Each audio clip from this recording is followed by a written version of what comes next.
Hello, everybody. Today is Wednesday, January 21st.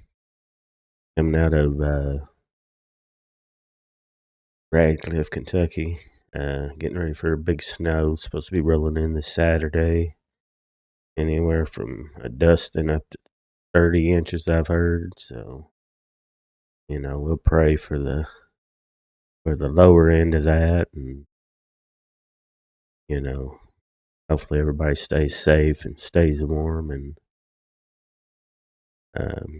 we'll have the good Lord watching over everybody to make sure we all make it through okay. The last time we talked about Luke and his relationships with his siblings, and I think we even discussed some of his hobbies and things he likes to do. And,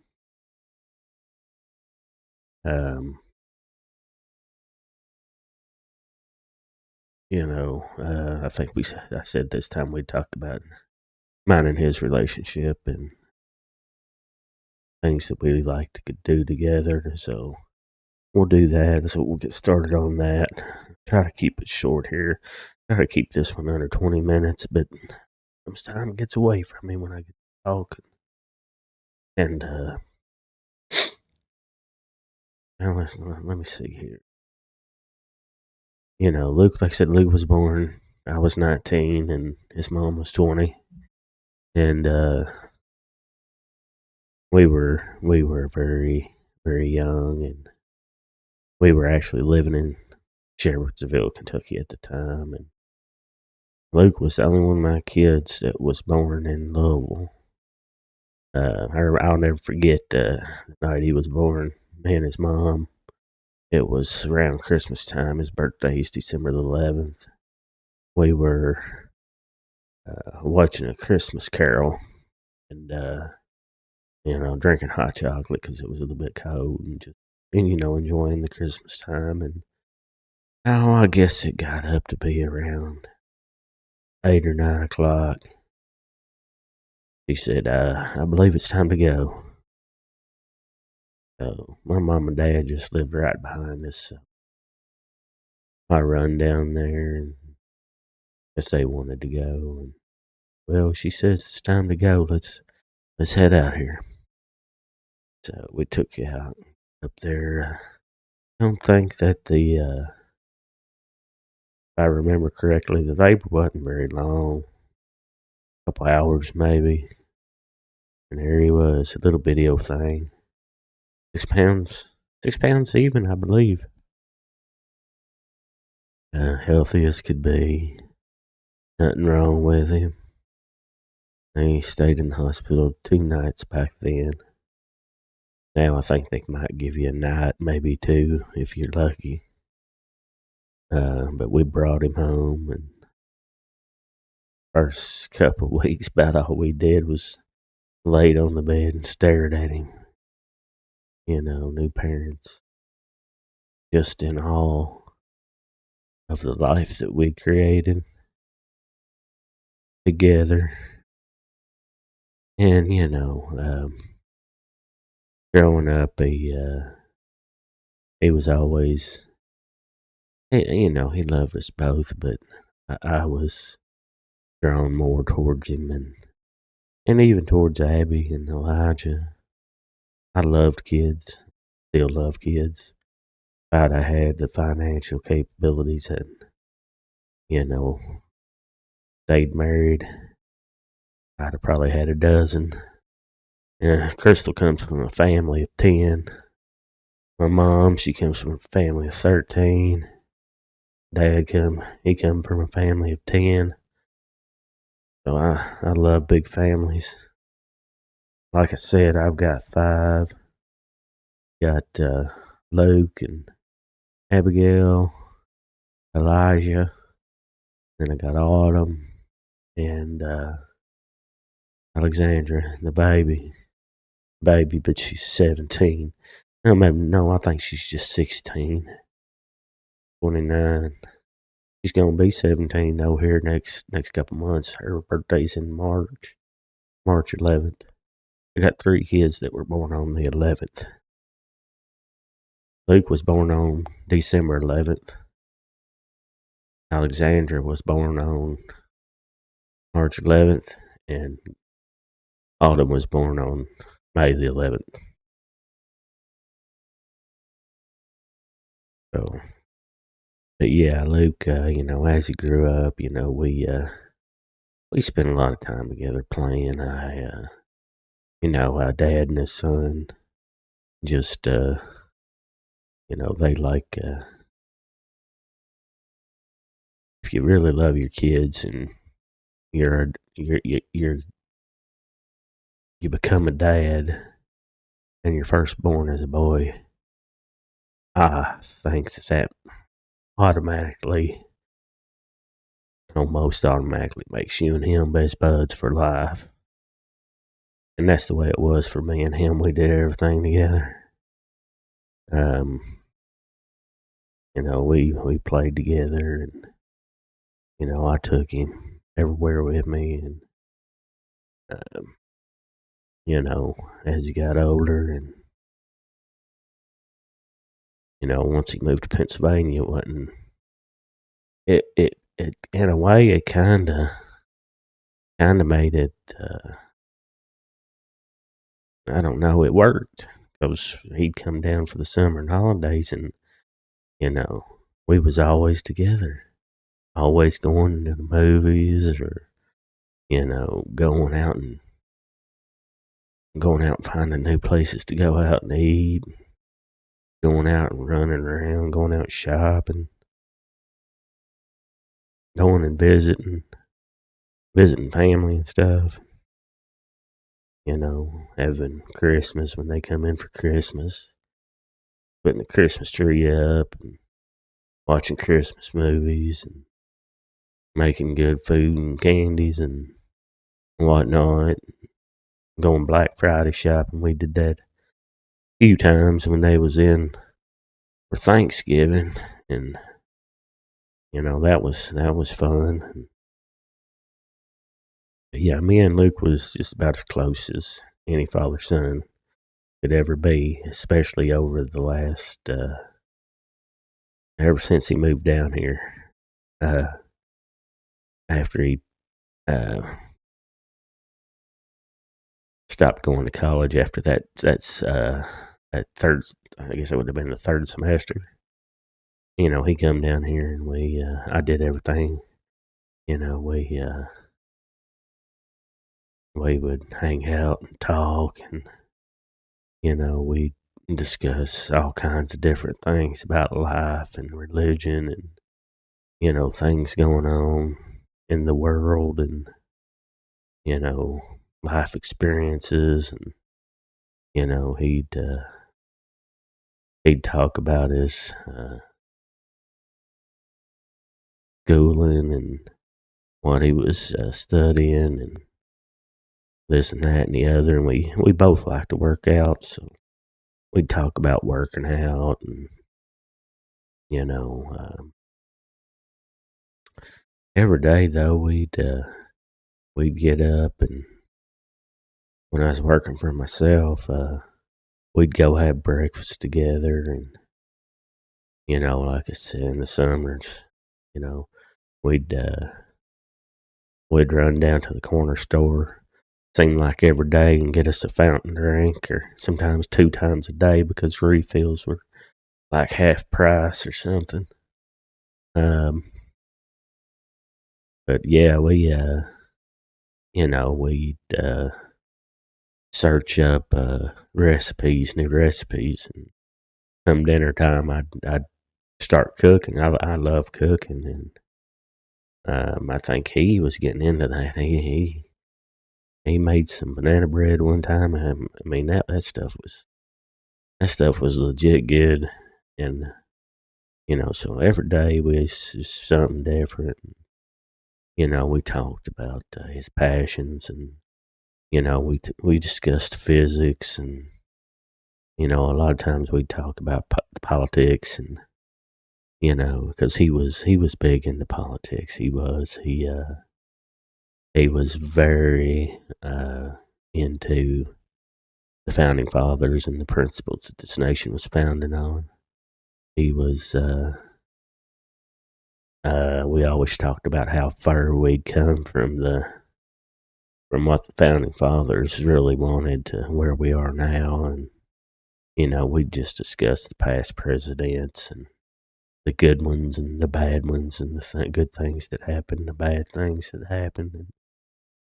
And, we'd, when it come presidential election time, I know we sat up and watched at least 3 of them together.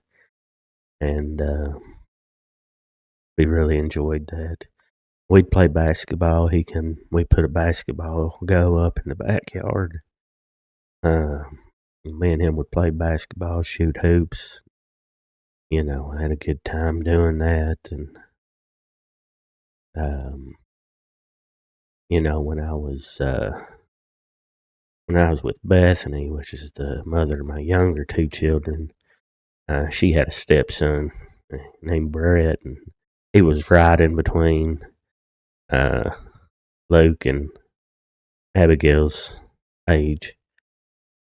Luke was born in 95, he was born in 96, and Abigail was born in 97.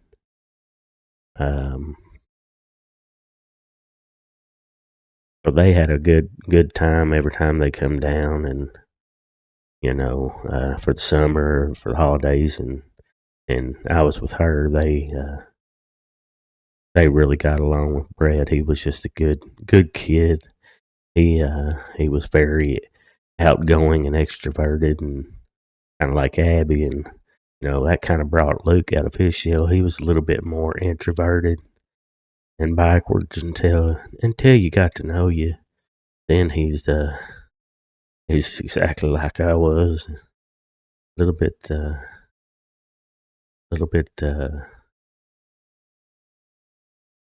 I don't want to say wild, but he'd liven up. I'm very extroverted. I could talk to anybody, anywhere, anytime. I guess I get that from my mom. She's a talker. Dad was kind of shying backwards. I guess that's maybe where Luke got that. But he loved his Papa Flood. They did all kinds of stuff together. One time when I can't remember what year it was. I'm thinking it was maybe around 2003 or 2004. Me and my dad and Luke, we all just piled up into the car and went down to the Daytona, Florida, and we went down to that NASCAR night race down there. We rented a condo and stayed down there for a few nights and just had a really good old time. Something I'll always remember. Them two both gone now, both of them. Dad, he left us in, I think it was July of 22. And then Luke left us, like I said, the 29th of 24. Still makes me mad and upsets me. I don't want to say mad, but it's frustrating that I don't know what happened. Maybe that genetic test will show something. I talked to one of my fellow sport group members earlier, and she said she went through the same thing. Her daughter was 30, and they didn't know anything until she got that genetic testing done, and they finally figured out what had caused that to happen to her, caused her passing. So, fingers crossed when I get that back. We'll get some information. But,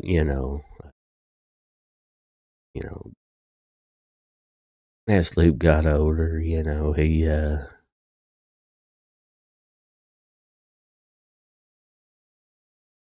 seems like he got more independent, more individualistic, and he went through a time there where he questioned his religion and all that, and I think that's about the only time me and him ever really disagreed much on anything.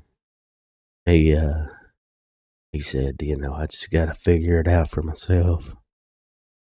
And so, I'm I ain't gonna ever really try to make anybody do anything, even my children. I'm gonna talk to them and I'm gonna nudge them and, uh, you know, uh, plant seeds to maybe walk them towards what I think is the best, but I ain't never gonna just tell them this is the way you're gonna think, because it just don't work like that. It just don't. It'll make them rebel and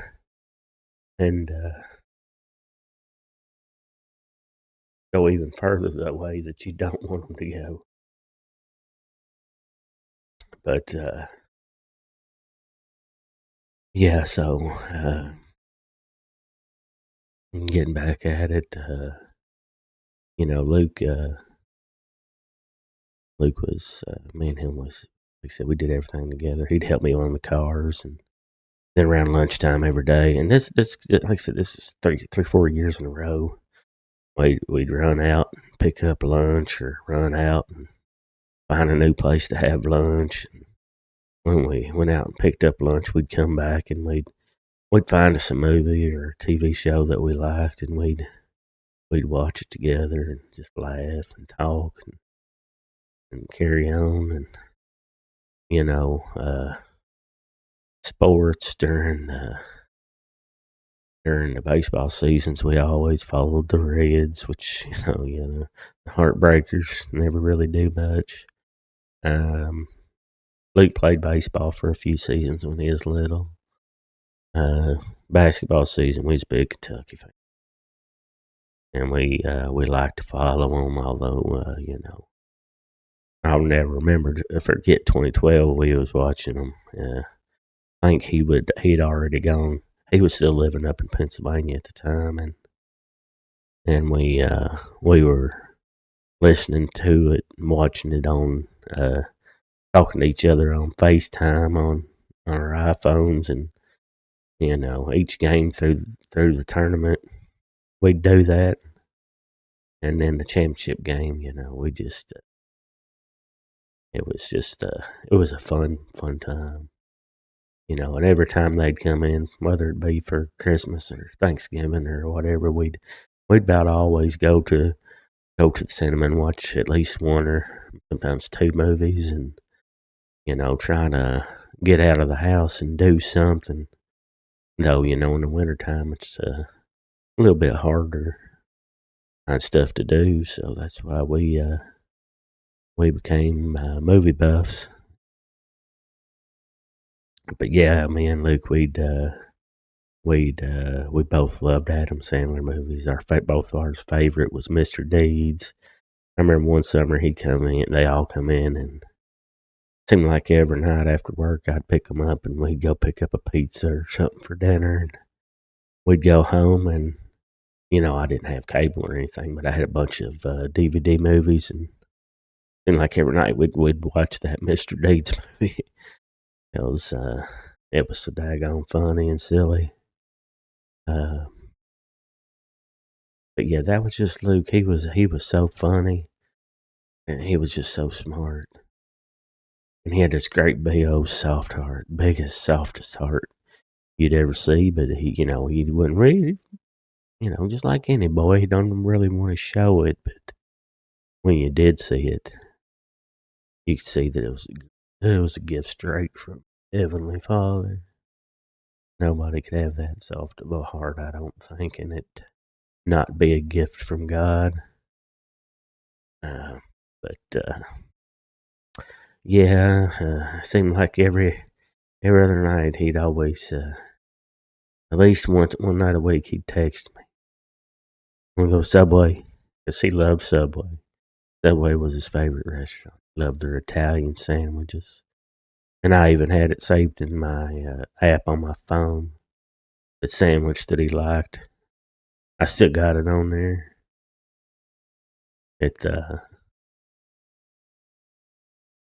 But yeah, I still got all of that saved in the app under Luke's favorite. Of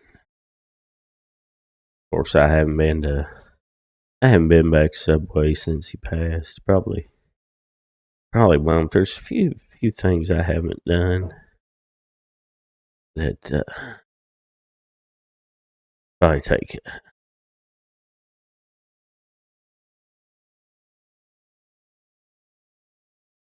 But yeah, there's just a few things that I haven't done. We used to do that.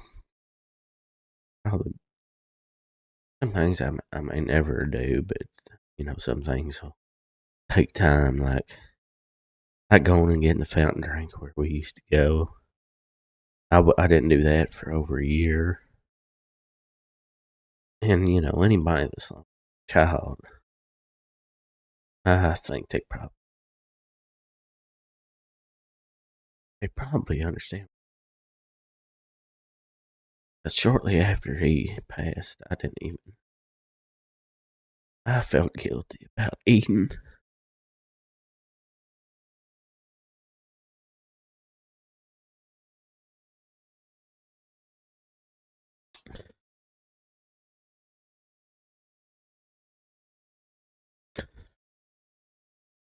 Felt guilty about.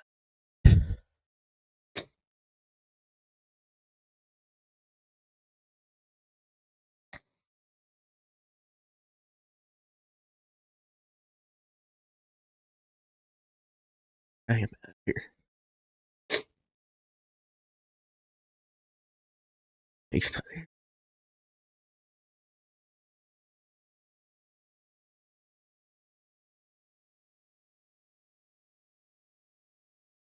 How can I eat without feeding him?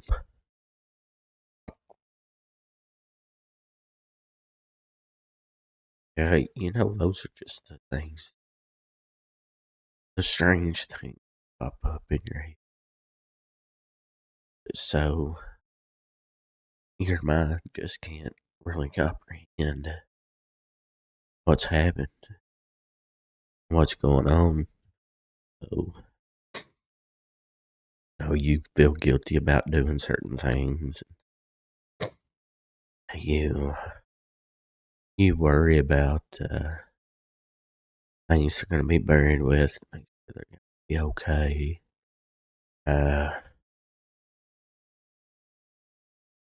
It's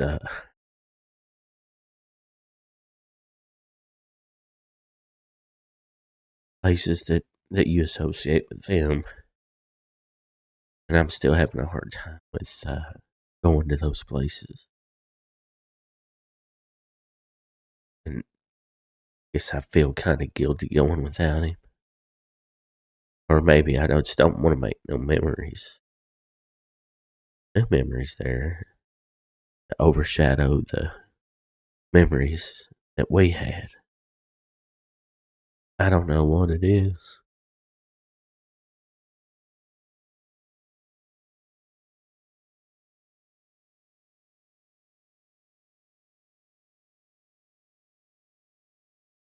I feel like when he died, and I'm like died when he left. I don't believe in saying that word. Goes to my religious belief. I mean, I know that his body died, but his soul's still alive. So that's why I don't say die. Just a quick rundown of why.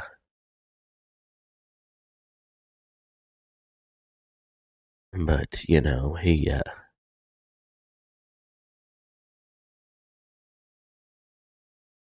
gosh, I could go on and on. One summer he come in and Blockbuster was still open, and I was off that summer, and I usually kept my vacation time for when they come in, so I could spend as much time with them as I could. Um, but we'd go down to the Blockbuster every single day and pick out something new to watch. I remember that summer we watched that series, The Pacific, about World War II, and I think that's the year we watched Blue Bloods. I think we even watched Dexter and few uh, few movies, here and there. But it seems like we was down there every day, or at least every other day. I kind of always refer to that as the summer blockbuster because it was the summer that store was open and streaming came along. But yeah, that was a fun summer. They were all fun summers, and like I said,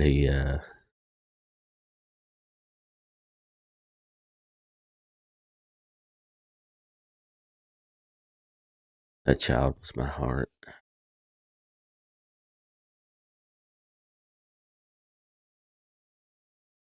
when when he passed. When he left, it ripped my soul, shredded it into so many pieces. It was just shredded, and I still haven't put it back together.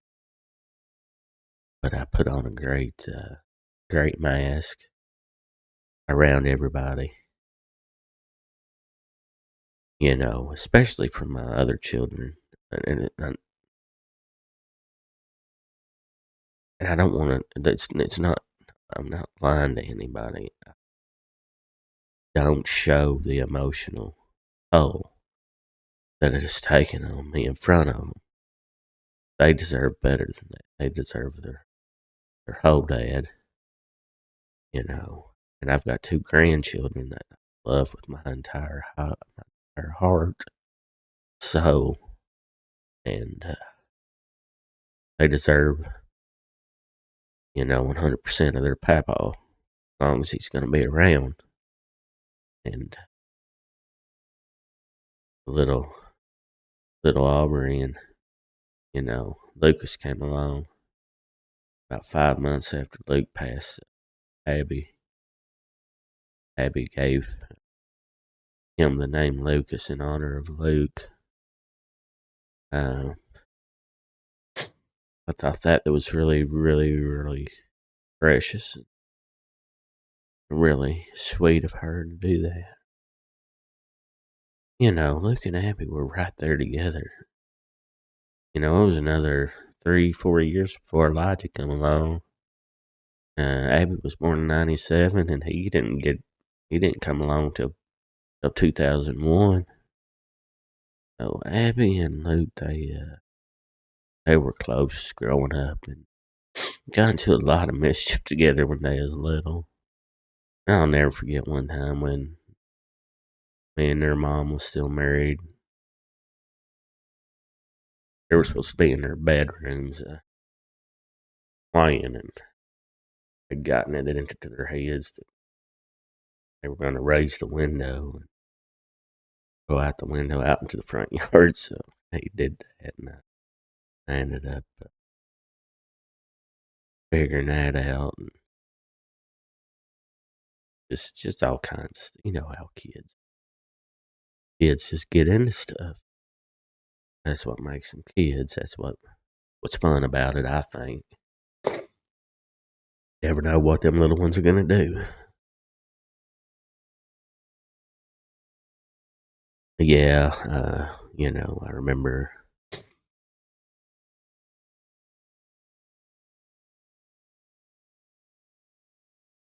you know last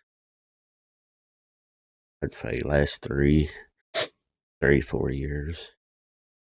Luke and I had become as close as we'd ever come. We were together all the time. All the time. When I was home from work, we were together doing stuff. And I missed little things that he used to do. He,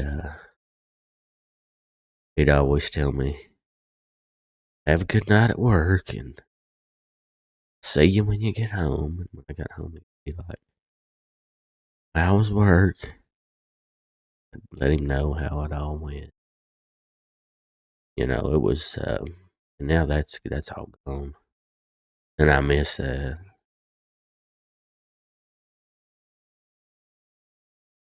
there's a great big void in my life and in my soul and in my heart that I'm gonna live with for the rest of my life. Anybody that's lost a child knows what I'm talking about. You ain't living whole again, ever again. That life's over. You ain't that person. You can't ever be that person again. So you're learning to live all over again.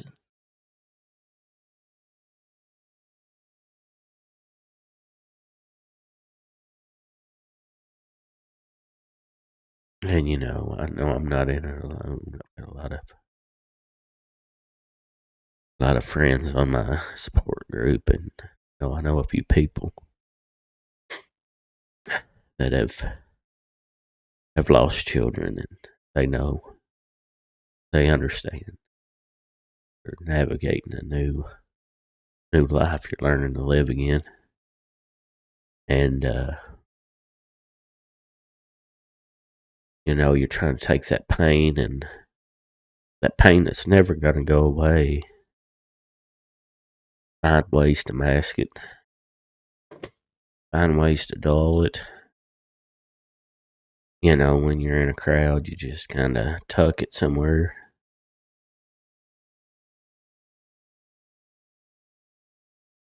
And then, but you gotta have that support. You have to have support. Because if you don't, you will explode. And I know Luke, he wouldn't want me.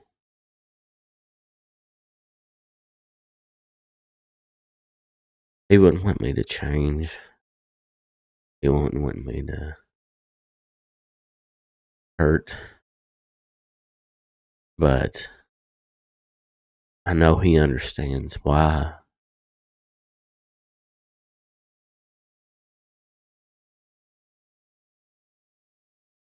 So, but yeah, that was, like I said, me and Luke, that was our relationship.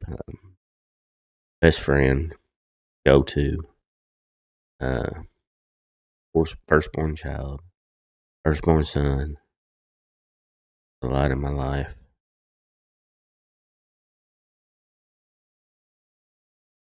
Uh, and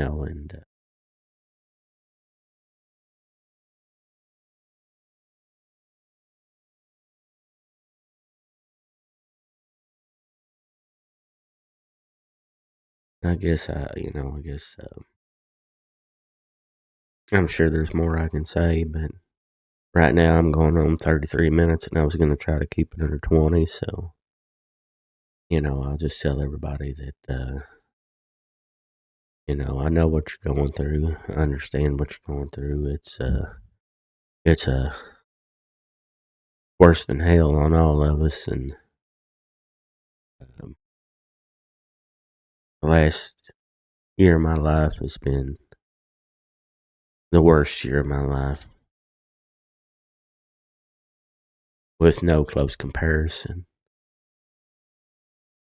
And, I know all of y'all out there that have lost a child, y'all understand what I'm talking about and how hard it is some days just to even get up. First 3 months, I couldn't do anything. All I did was sit around and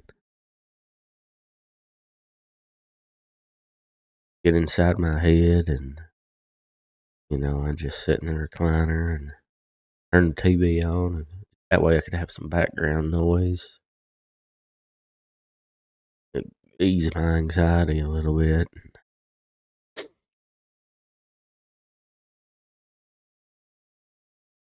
There hasn't been a day yet, I don't think, that I haven't cried. But I think that's good. I think you gotta get that sadness out of you, one way or another. And I guess maybe it's been that way for me because I just loved him so much. We were just so damn close, you know. We did everything together.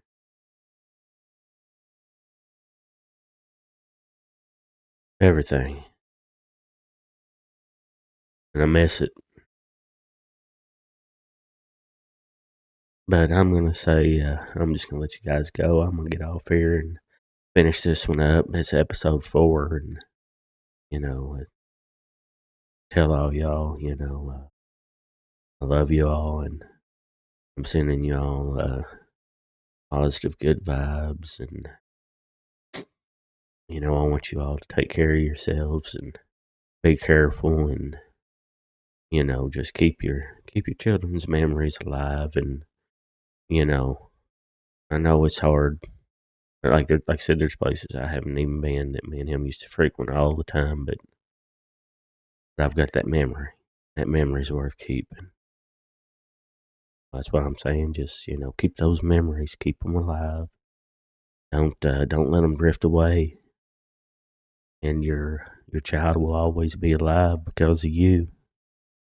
Me personally, I know that they're all up in the, and I ain't saying this to offend anybody, because I believe everybody has a right to their own religion, but I know in my heart I have faith, complete faith, that all of our children are in the company of the Heavenly Father and all of those that have gone on before us, and that they're happy and they're loved. And so with that, I'll say good night, and thank you once again for tuning in. And next episode, let's see, I'll try to start talking about how the effects that it's had on me, mentally, physically, and emotionally. And maybe even I'll delve into uh, the way that it's affected my relationship with the Heavenly Father. So thank you, and I will see you next time.